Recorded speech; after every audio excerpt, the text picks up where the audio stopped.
So this Christmas I received a present from my brother from another mother, Graham Davidson, over at Man v Film, and it was this rather lovely box set of Roger Corman / Vincent Price / Edgar Allan Poe tales. 6 movies, all directed by Corman, all starring Vincent Price, and all adapted from Edgar Allan Poe books and stories and things.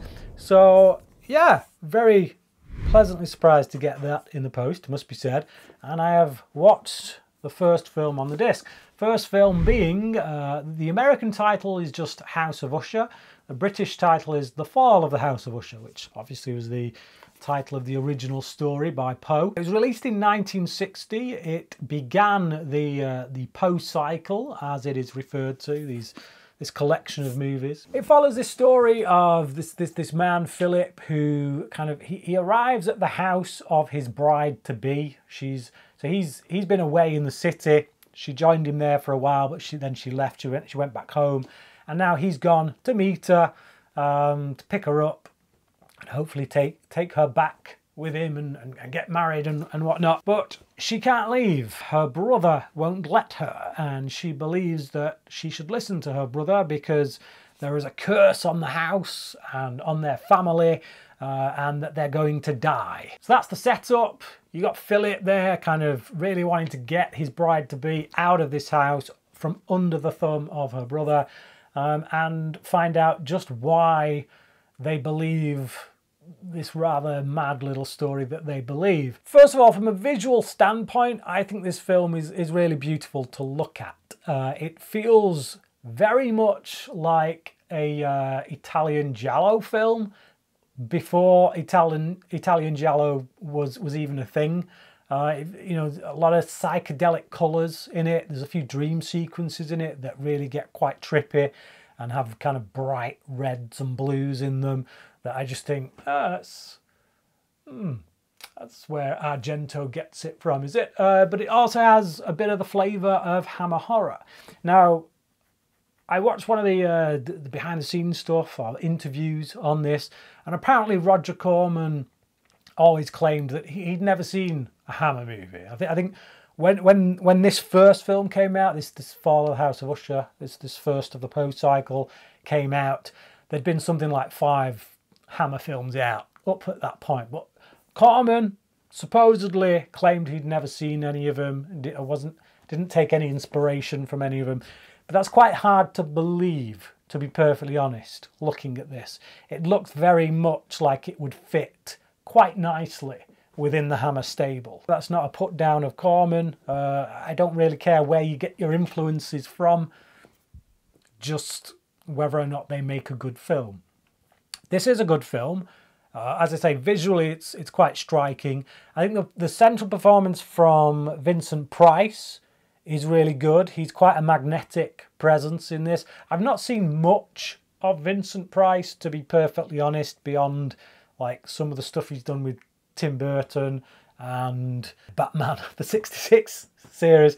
Very charismatic, very magnetic, really great presence. Matt Damon, who plays Philip, is a little bit bland. He doesn't do anything really to excite me or wow me in any way. He's serviceable, like, don't get me wrong, there's nothing, I don't look at him and think, oh, he's a really bad actor, is he? He's just, he's up, he's come, he's showed up, he's saying his lines, he's getting the emotion out that you need to get out, but there's nothing about him that really says gravitas. Myrna Fahy as Madeline Usher, the sister slash bride-to-be. It fares a bit better, I think. She gets a bit more to do in the sense that she has a bit more of a character dynamic. She starts the film one way and she goes through a bit of a journey, which means she gets to show a few more sides to her character than what Damon gets to do. She gets to sink her teeth into some darker stuff towards the end of the film as we see her character go a little bit crazy, a little bit off the rails. The biggest downside for me with this film is that the explanations as to what's going on and why people are doing things, the motivations, they're never really quite clear enough. Like, so Vincent Price's Usher, is he just insane? Is he just evil? Does he genuinely believe there is this curse and that he has to kill his sister or make sure that she dies in order to fulfill something? It's just never quite clear. And there are times when, so the main character of Philip, who obviously has come to this house and has all this thrust upon him, there are certain questions that at any given moment you would think to ask. There's bits of information that if you were in that situation, you would be dying to know, and you would literally be like, all right, what's going on with this? And he never does. And we're left with Vincent Price kind of giving these monologues now and again, which are really effective and really well acted, but they're also really frustrating because we're seeing things from Philip's perspective, and you're constantly wanting Philip to ask particular questions that he never does. And it's like, no. Don't leave that room without getting this particular information first. So because of that, the film never really feels quite fleshed out enough in the story department to be able to say, yeah, that makes perfect sense. Because actually, it doesn't. I'm not entirely sure why Vincent Price's character is doing the things that he does. He's just doing them.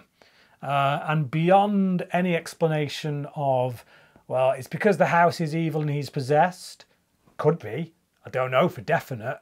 Or it could be that he just comes from a long family line of evil, sadistic maniacs. That's kind of put out there because we get given information about the family history, but it doesn't necessarily make that true for him. So I don't know. Yeah, I just want to know why. And I come out of the film still asking why. Why did some of that stuff happen? It's pretty well directed for Corman. Given what I know of Corman, like this is the first film of his that I've seen. He's made a lot of movies. And he's very famous for bringing things in under budget, on time, and just, yeah, very quick, very efficient, very good with the pennies, saving the money and making a profit. This was a guy who literally laid down the blueprint for how a studio should operate, really, when it came to making the movies. So because of that, I kind of respect it. I respect what he does with it, his efficiency with the way that he works.